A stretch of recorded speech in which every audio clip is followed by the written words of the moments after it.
औज़ुबिल्लाहिमिनश्शैतानिर्रजीम बिस्मिल्लाहिर्रहमानिर्रहीम। मैं हूं ज़हर अहमद खान और आप देख रहे हैं मेरा फेसबुक और यूट्यूब चैनल अव्लाग टीवी।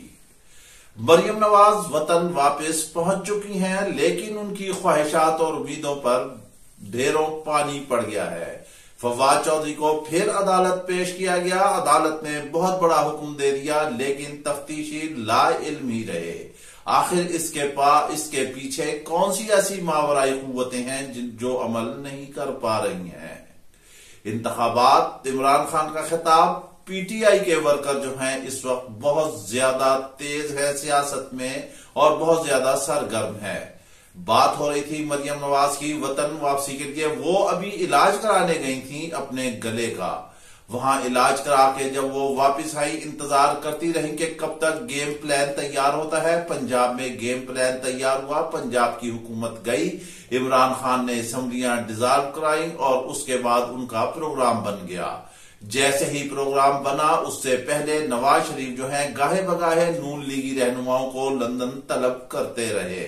वजीर आजम भी गए और साथ ही जब वजीर आजम वहां से आए तो उन्होंने अवाम से अपील की कि मरियम नवाज का इस्तकबाल किया जाए।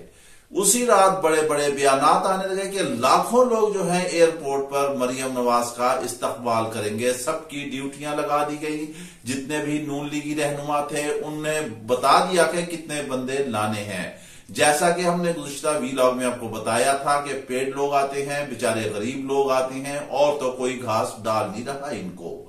कप्तान ने इनको घर में जाके मारा, वहां से शिकस्त दी, इनके हलकों से उठाकर इनको बाहर फेंक दिया।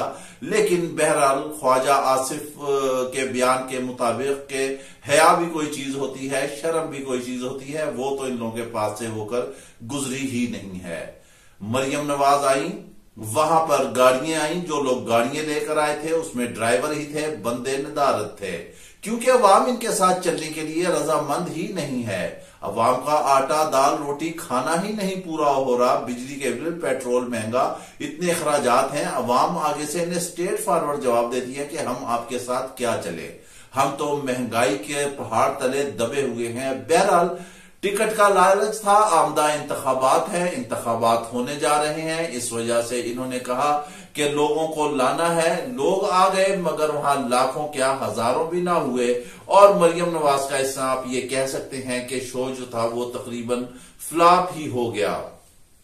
अब पता नहीं मरियम नवाज जो है वहां कौन सा मार्का मार के आई थी जो यहां पर इतने इस्तकबाल के लिए गुन गाए गए, ऐलानात किए गए, बयानात दिए गए, इंतजामात किए गए। हम यहां आपको बता देते हैं कि मरियम नवाज के आने के बाद शहबाज शरीफ की वजारत उज़्मा को खतरा जो है वो बाकायदा तौर पर पैदा हो गया है।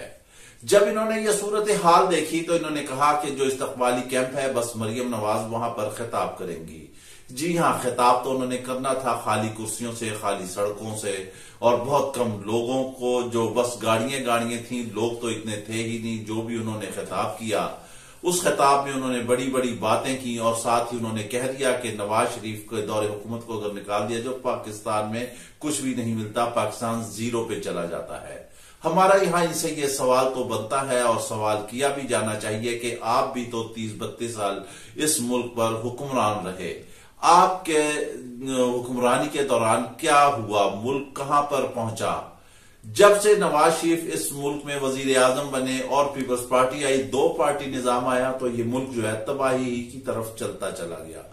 बारियां लगी रही कि इस दफा मेरी बारी, इस दफा तेरी बारी, मिसाक जमहूरियत होता रहा, एक दूसरे को बचाते रहे, गिव एंड टेक होता रहा, सिलसिला होता रहा, इदारों को यूज करते रहे, लूट मार करते रहे, अपनी सजाएं माफ करते रहे, बैरून मुल्क जाते रहे, मुल्क के खजाने को लूटते रहे, बैरूनी दुनिया में जायदादें बनाते रहे, कारोबार बनाते रहे, औलादों को बाहर सेटल कराते रहे। लेकिन यहां कौम बेचारी भूखी प्यासी बेरोजगार ही मरती रही। यहां पर आपने 30 सालों में कोई एक ऐसा हॉस्पिटल नहीं बनाया जहां आपके गले का इलाज हो सकता। आज के दौर में अद्वियात जो हैं वो गायब हो गई। कैंसर तक के मरीज जो हैं वो तक अद्वियात को तरस रहे हैं। हालांकि वजीर आजम खुद इस मर्ज में मुब्तला हैं और उन्हें पता है कि ये कितना खतरनाक मर्ज है और इसकी अद्वियात का टाइम पर लेना और होना कितना जरूरी है।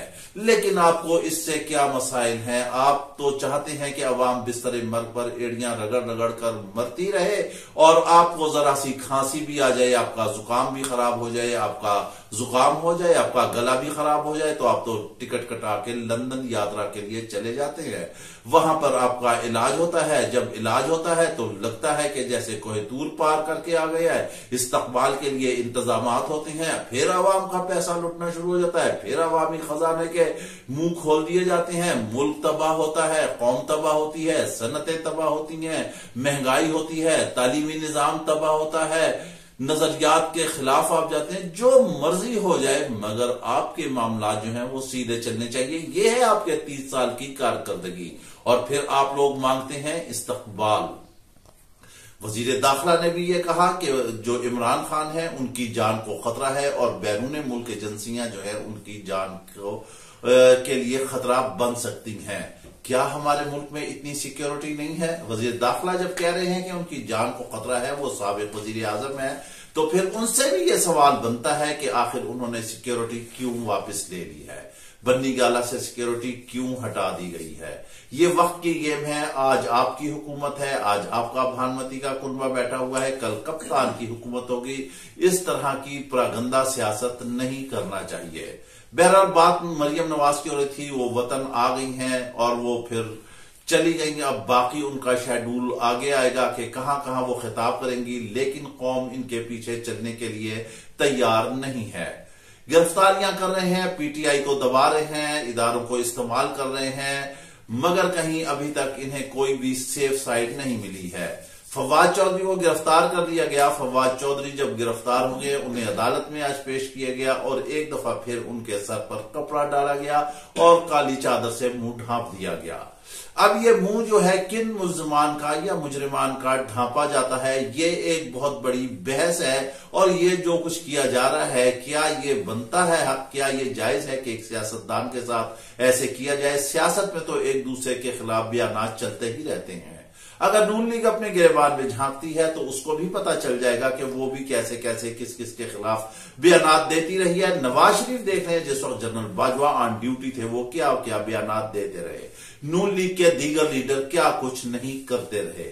नून लीग ने किस तरह अदलिया को मैनेज किया और किस तरह सुप्रीम कोर्ट पर हमला किया, ये सारी चीजें चलती रही। मगर ये कभी ऐसा नहीं हुआ कि चेहरा छुपा ले। हाँ, अब सवाल यह पैदा होता है कि चेहरा किनका छुपाया जाता है? चेहरा उनका छुपाया जाता है जो दहशतगर्द होते हैं। चेहरा उनका छुपाया जाता है जो जासूस होते हैं, जो कुलभूषण यादव जैसे होते हैं। उनको छुपाया जाता है कि शनाख्त ना हो, पता ना चले और वो अदालत में आए और फिर अदालत ही में चले जाएं। जब फवाद चौधरी को अदालत में पेश किया गया तो अदालत ने हुक्म दिया कि उनके मुंह से जो है वो कपड़ा उठा दिया जाए।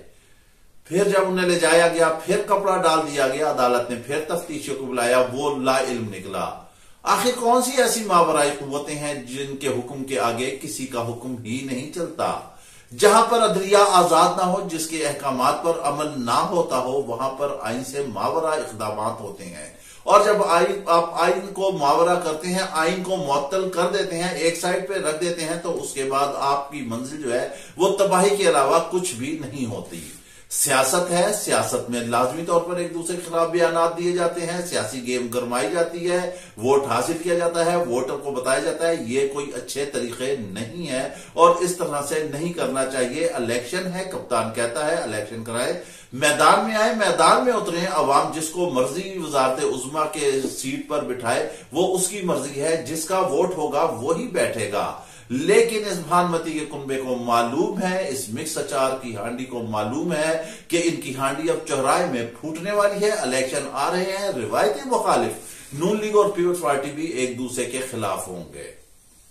अब जो इमरान खान ने एक इल्जाम आयद किया है, जो कि हमने पिछले वीलॉग में बताया था कि जरदारी ने जो है उन्हें कत्ल करने के लिए, उन्हें मरवाने के लिए किसी दहशतगर्द को मुबैना तौर पर अदायगी कर दी है। इस पर बिलावल भुट्टो का भी बयान आया है, वजीर आजम का भी बयान आया और बिलावल ने कहा कि हम पर, हमारी पार्टी पर या मेरे वाली पर हमला हुआ तो हम भी बदला लेंगे।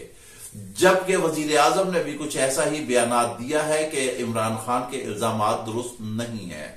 हम मान लेते हैं कि यह सियासत है, इल्जाम दुरुस्त नहीं होगा, लेकिन अगर आप सिक्योरिटी उनकी खत्म कर रहे हैं तो फिर आप क्यों उस बयान को तकवीयत दे रहे हैं?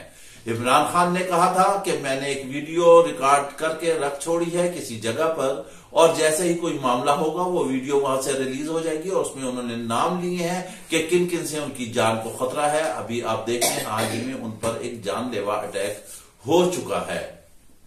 अब वो फिर जो कह रहे हैं, अब क्या इसमें सदाकत है और कितना झूठ है ये तो वक्त ही बताएगा, लेकिन उनकी सिक्योरिटी पर कंप्रोमाइज नहीं करना चाहिए। कप्तान को चाहिए कि वो अपनी सिविल सिक्योरिटी को जो है और ज्यादा बाअसर बनाए और ज्यादा मोहतात रखे और टाइट मामलात रखे, ताकि कोई भी दहशतगर्द इस तरह से फायदा ना उठा सके। क्योंकि कौम इस वक्त कप्तान के पीछे है और कप्तान से उसकी बहुत ज्यादा उम्मीदें हैं, क्योंकि इतनी महंगाई हो चुकी है, पेट्रोल महंगा हो चुका है, बिजली महंगी हो चुकी है, गैस नायाब हो रही है, रोजगार नहीं है, रोटी पानी नहीं है, दाल पानी नहीं है, बिजली नहीं है, गंदम नहीं है, गैस नहीं है, नौकरियां नहीं है, तालीम नहीं है, सेहत नहीं है, इंसाफ नहीं है। ये नहीं की एक लंबी गर्दान है जिसको रटने के लिए यहां पर एक पूरे 2 घंटे चाहिए हैं। ये बहरहाल एक गलत तरीकाकार है। अवाम और मुल्क की तरफ देखें, जमहूरियत की तरफ देखें, जमहूर की सुने, अदलिया को अपने फैसले करने दें और अदलिया के फैसलों पर अमल होना चाहिए, तब ही ये मुल्क चल सकेगा। इसके साथ ही आप हमें इजाजत दीजिए। वीलॉग पसंद आए तो लाजमी लाइक और शेयर कीजिएगा। इजाजत दीजिए। अल्लाह हाफिज।